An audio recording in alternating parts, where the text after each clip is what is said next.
हामी नुवाकोटमा पनि यो कार्यक्रम गरिराखेका छौं र हाम्रो पार्टी राप्रपा नेपालले अहिले संविधान सभा भवन घेराउ गरिराखेको छ। इभन कि यो जनदबाव के का लागि सृजना गरिन्छ भनेर जनतामा कौतूहलता आउन सक्छ।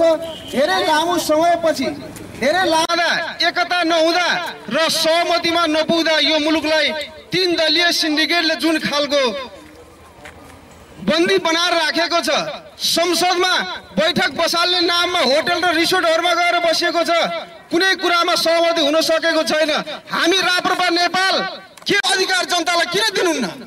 सीमित केही दलका नेताहरूले होटल र रिसोर्टमा गर्ने बैठकबाट यो मुलुकले निकाल्न सक्दैन भन्ने जानकारी हुँदा हुँदै तपाईहरु यो मुद्दा जनतालाई किन छोड्न सक्नुहुन्न?